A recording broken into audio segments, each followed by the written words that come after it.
Good evening, ladies, gentlemen, and everyone in between. I am Cahya Alena Fauza, and today I am going to apprise you about the lack of proper sex education in Indonesia and how we can make it better for future generations.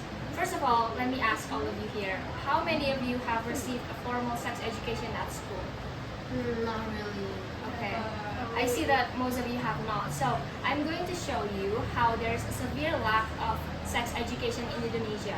I will be covering the importance, why it is not implemented effectively, and how to improve it. Throughout my teenage years and even now in adolescence, there are a lot of things that I don't understand about my own body. And sometimes this can make me feel a little bit helpless. When I thought about this, I got reminded of my little sister who is in 6th grade. I asked her if she has ever received any sex education from school. She told me right away, no, and of course this caused my concern to arise. These days, teenagers can access everything online. Not only them getting misinformation and inappropriate contents, other issues such as child predators is very dangerous for them to come across to. That is why a proper sex education is very important. Sex education will teach children and teenagers regarding their own bodies, the importance of consent, gender equality, safety in regards of sex, and many more, which will solve not only problems on a wider scale, but also on a smaller scale, such as personal development and well-being. To add, I think the importance of proper sex education does not stop in the implementation towards children and teenagers. Adolescents and adults could also benefit from sex education, whether it be for their own education or to give accurate information for younger people under their care. So from all these examples, we can see that proper sex education is very important and beneficial. So why is it not implemented properly in Indonesia yet? Well, some of the main reasons are religious beliefs, personal opinions, and stigma. Let's break each of these down. Indonesia is a country that holds religious beliefs in a lot of aspects, and this affects the implementation of sex education. For example, a sex-positive approach in sex education where sex is talked about without the shame and the guilt tied into it is believed as contradicting religious preference for premarital abstinence, according to research by Linda Rebenet. Not only this, but personal views and beliefs are also preventing Indonesia from implementing a comprehensive sex education. While Indonesia has tried to implement sex education in schools, another research in 2023 by Shibuya et al. Also discovered that some teachers will modify the materials or the delivery to fit their own values, which is unethical and will be ineffective for its actual purpose. Lastly, stigma around sex itself is still pretty prevalent in Indonesia, as talking about sex and sexual health is still considered taboo, which prevents a healthy and safe discussion about the topic. So now that we know the problem and what actually needs to happen, we have to figure out how to improve the current situation. First and foremost, there needs to be an actual national curriculum for sex education that is accurate, inclusive, and accessible. Next, the implementation of it needs to be regulated, which means thorough planning, extensive training for teachers, and regular evaluation. The materials itself need to be scientifically accurate, but an addition of religious and cultural values may be added with extensive research. Lastly, parents' collaboration will also boost the effectiveness of the program, as students will receive accurate information both at school and at home. Sex education is not properly implemented in Indonesia yet for several complicated reasons, but we can tackle this problem with a strong collaboration between the government, parents, and schools. Let's fight for a better sex education implementation in Indonesia. That is all that I can deliver to you today. Thank you very much for your attention.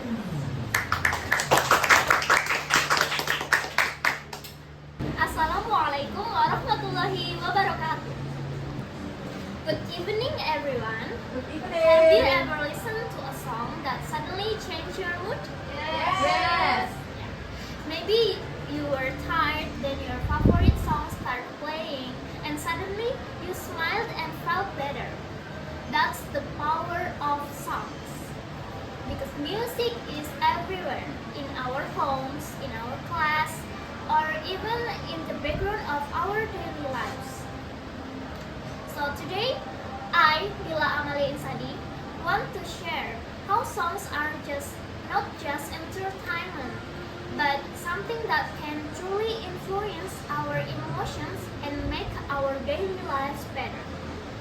So the first, songs can boost our motivation and energy.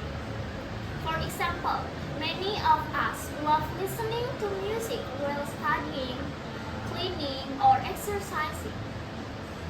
A good rhythm or a good melody can make boring tasks feel easier. Think about how athletes often listen to upbeat music before a game. It helps them focus and get in the right mood.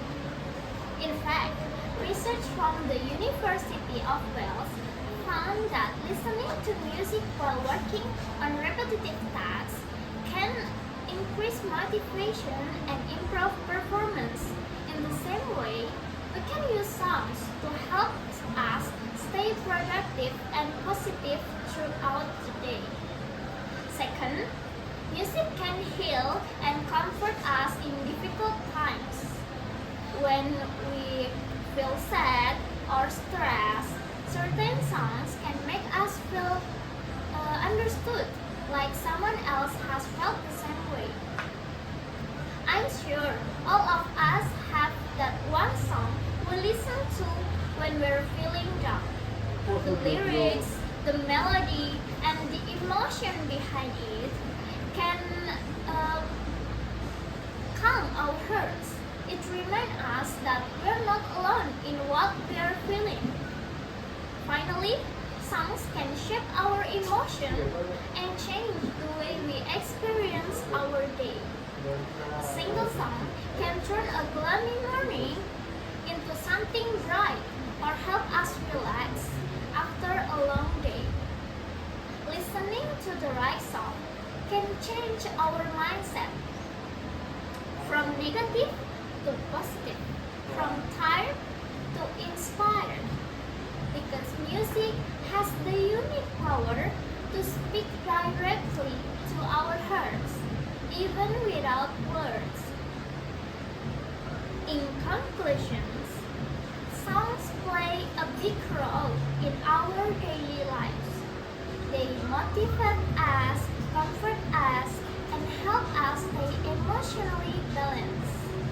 So, the next time you play your favorite song, remember that it's more than just sound. It's a language of emotions and connections. So let's keep music close to our lives, not just to entertain us, but to inspire and strengthen us every single day. I think that's all from me. I'm sorry if there are any mistakes. Thank you so much for your kind attention. Assalamualaikum warahmatullahi wabarakatuh. Good evening, everyone. Thank you for giving me the chance to speak here today. My name is Alia Rosadiana, and I'm proud to be here together with you. And I would like to welcome you to this seminar on understanding anemia, causes, consequences, and prevention. In this occasion, I'm proud to deliver you about a health condition that is often considered trivial but has a huge impact on quality life. What is it? Yes, that's right. As I mentioned before, it is anemia. So, what is anemia? Anemia is a condition in which the body lacks healthy of red blood cells or hemoglobin levels, resulting in reduced oxygen distribution to all body tissues. As a result, a person easily feels tired, weak, and lacks energy in their daily activities. What causes anemia? Anemia can be caused by several factors, such as deficiency of iron, vitamin B12, and folic acid, blood loss due to excessive menstruation, bleeding, or chronic disease. And anemia can be caused by genetic factors. Did you know, guys, that anemia, based on the 2023 Indonesian Health Survey, the prevalence of anemia in Indonesia in all age group is 16.2%, with a higher rate among women is 18% than men 14.4%. In the context of pregnant women, the study Anemia Status in Pregnant Women Hemoglobin Level Study reported a prevalence of anemia in pregnant women in Indonesia of 37.1%. Additionally, data from PBIDI shows that the prevalence of anemia in children aged 0 until 4 years is 23.8%, and in children aged 5 until 14 years is 16.3%. This data indicate that anemia is a significant issue, particularly among women, adolescents, pregnant women, and also children. Why should we pay serious attention to anemia? It is because anemia has a broad impact on individuals and society. We can infer in adolescents and children, anemia can interfere with physical growth, cognitive development, and learning abilities. In pregnant women, anemia during pregnancy can increase the likelihood of premature birth, low birth weight, and the risk of bleeding and infection. Anemia also can reduce productivity, work capacity, and overall quality of life. So, what steps can be taken to prevent anemia? As young people, we need to know and take steps to prevent and overcome anemia from an early age. We can do consuming a balanced diet rich in iron, such as red meat, liver, green vegetables, and nuts. Reduce consumption of tea and coffee immediately after eating, as they can inhibit iron absorption. Get regular blood tests for early detection, and follow an iron supplementation program, especially for teenage girls and pregnant women. So, to have a healthy body that is free from disease, we must also maintain a healthy lifestyle by eating nutritious foods, exercising regularly, and getting enough rest. Anemia is not just a medical condition, it is a gateway to various health, educational, and developmental challenges. Through education and preventive measures, we can reduce this burden for future generations. With a healthy body, we can achieve our goals the fewest. Remember, preventing anemia today means ensuring a healthier and more productive future for our nation. Thank you. Assalamualaikum warahmatullahi wabarakatuh. Waalaikumsalam warahmatullahi wabarakatuh. Good evening, everyone. My name is Farah Ayanti. Thank you so much for the opportunity. So this time, I want to talk about something very interesting and hopefully useful for all of us. That is about utilizing digital products and digital marketing in this digital era. Recently, the lack of job opportunities has made it increasingly difficult, especially for fresh graduates to find work after graduations. So, why don't we just create our own opportunities like right now, especially in today's increasingly developed digital era? Now, some of you may have already heard about digital products or digital marketing, but if not, we will be discussing about both of them right now. First, what exactly are digital products and digital marketing? Alright, digital products are items that can be bought and sold without packaging or shipping because everything is done online.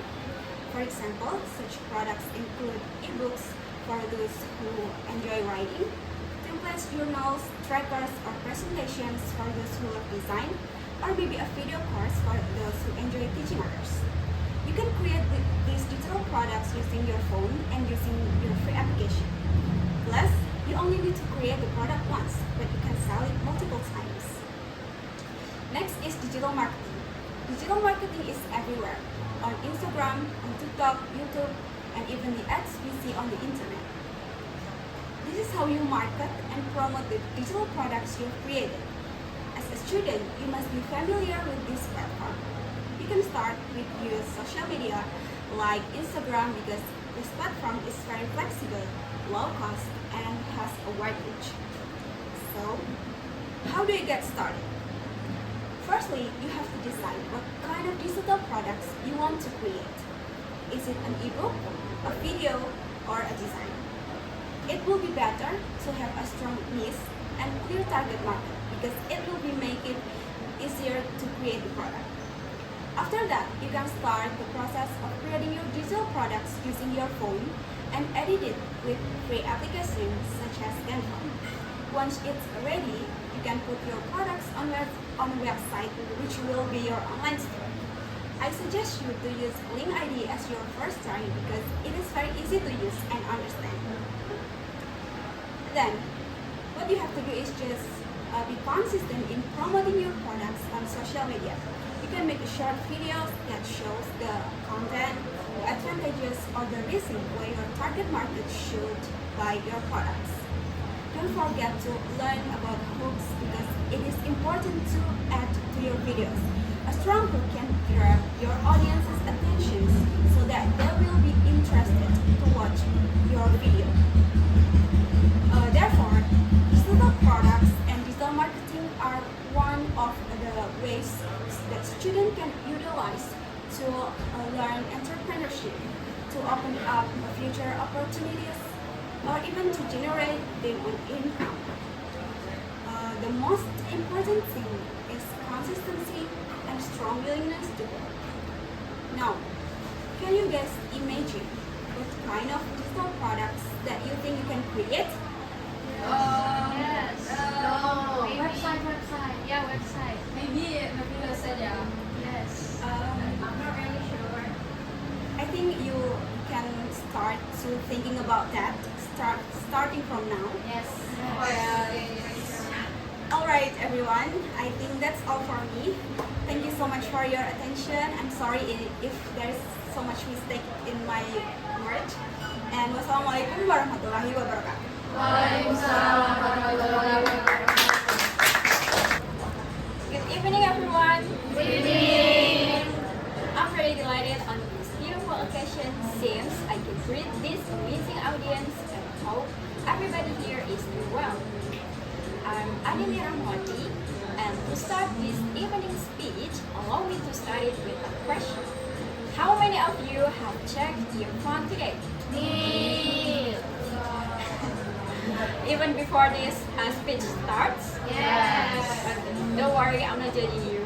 Because in fact, I did the same thing. I have checked my phone many times today. Phones have become such an important part of our daily routine that cannot be ignored even for a second. But here's the thing. When our lecturer is speaking during the lecture and we choose to scroll our phones instead of paying attention, who really wins, the phone or the lecturer? That is the question that I want everybody to reflect on today. Let's face the truth. Students often use their phones during lectures, and there is no negation for that. Sometimes it's because of boredom. Sometimes it's just a habit. Why habit? Because automatically we type messages on WhatsApp, swipe Insta story, scroll Reels, TikTok, or even Shopee to look for discounts without any urgency. In the meantime, we convince ourselves that we are just multitasking, listening while reading messages.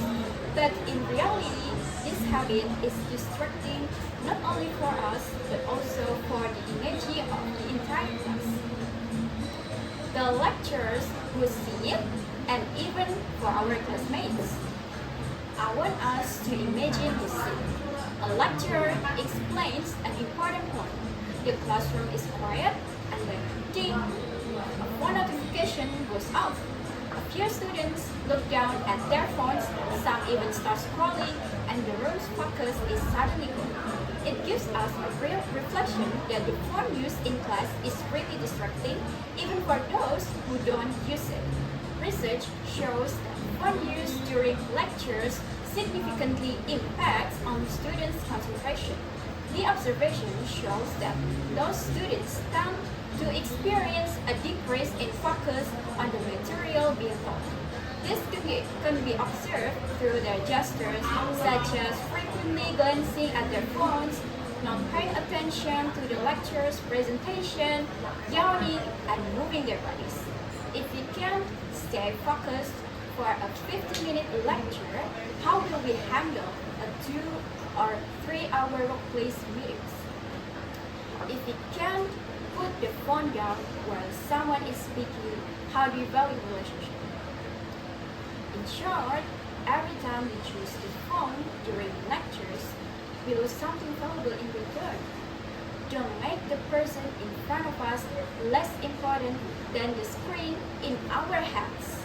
We don't need to pick one between the phone and the lecture because the real winner should be us, the students.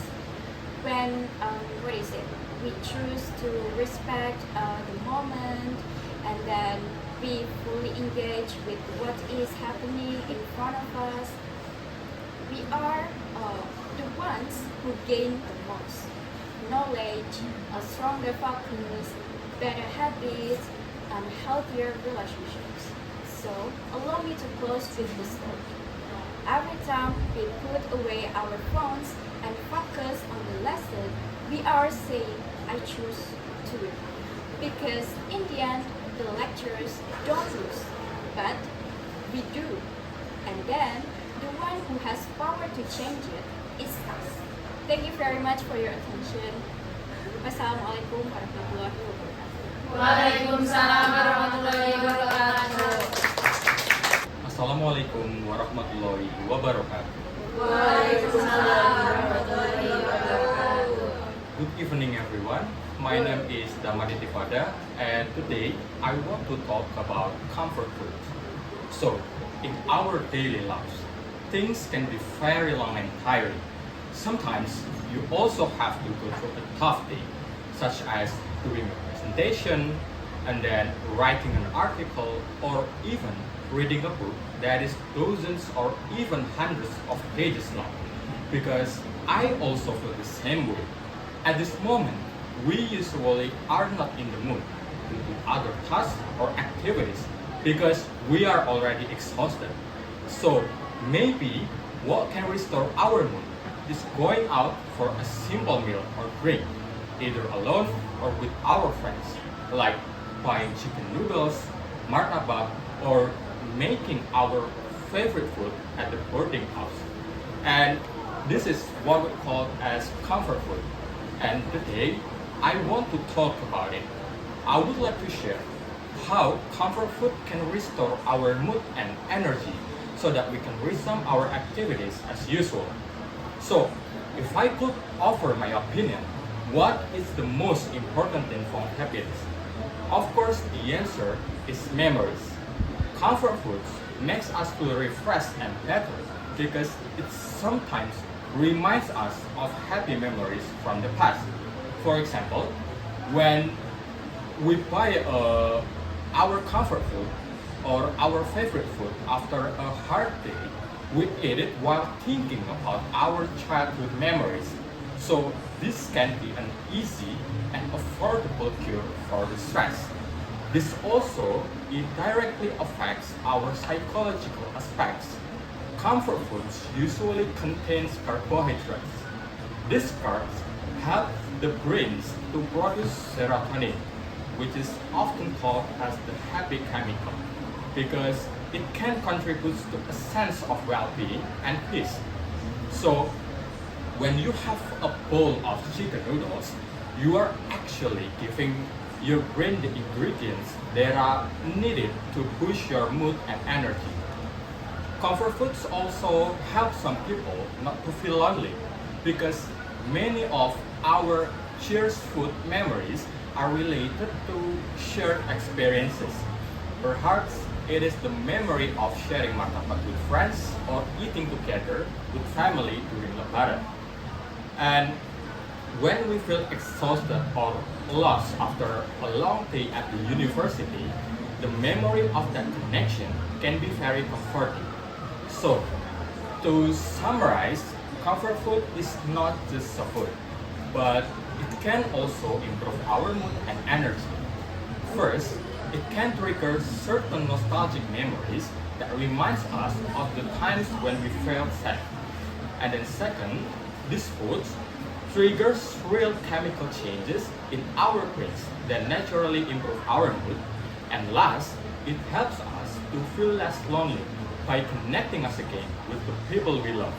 So, if you guys feeling down, stuck, and sad, try to take a break and then find your comfort food.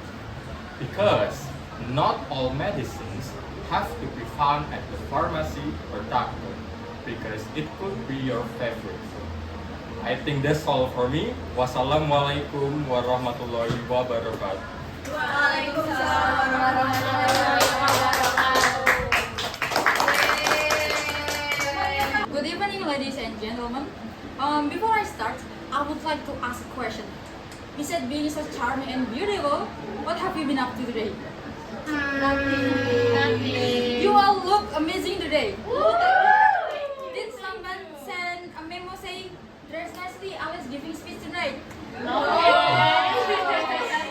Just kidding. Okay, well, I'm very happy to see all these beautiful and adorable faces today. Anyway, Charlie Chaplin once said, "A day without love is a day wasted." My name is Najwa Alida, and that is a lesson that I plan to share with all of you today. The power of humor in our daily lives. So, as we heard the quote from Charlie Chaplin, now imagine what life would be without humor. Sad. Yes, it would be so boring, stressful, and maybe too serious. Let me know, when was the last time you truly laughed? It feels good, doesn't it? Yes. That is because the laughter is not only a reaction, but is a natural part of therapy. It helps us improve our health, think positively, and build strong relationship with others. I want to share 3 ways humor takes a role in our lives, not only for making us smile. Let's find out more together. Okay, for the first, humor improves our brain chemistry and mental health. When we laugh, the brain releases endorphins and serotonin, as we know as happiness hormones. These endorphins not only boost our mood, but also play a role in relieving stress and anxiety. In addition, it also lowers cortisol level, our hormone stress. That's why laughter is called as a natural painkiller. And you know what? It's free and has no side effects. Okay, for the second, humor is a skill. Being funny is not just only telling jokes, but humor challenges someone to think quickly, understand the context or observation, and process information into something entertaining and funny. This requires creative thinking skills, language skills, and a deep understanding of social situations. A study from Australia found that people who are able to make and create humor have a high IQ score. One of the great examples is our former president, Abdurrahman Wahid. Mr. Abdurrahman Wahid. All people usually call Gus Dur. He is known for his jokes and intelligence. Through humor, Gus Dur showed the humor is a form of energy and seriousness in a different form. Social, political, and cultural criticism can be presented in a light-hearted manner through humor. When tension, the journey of democracy message in the form jokes become a middle way for maintaining the nation's sanity. Okay, and we have the last one. Humor strengthens our social connection and relationship, and also has boundaries. One of the methods to develop our relationships is to laugh together. It adds to trust and helps us understand each other. One moment of shared laughter can turn strangers into friends. But being funny doesn't mean joking all the time. True humor necessitates empathy and awareness. A genuine humorist understands when to be funny and when to be serious. They can read the atmosphere and adjust their humor to fit the situation. Yeah. Humor should bring people together, not hurt them or offend. So what can we take off from this step?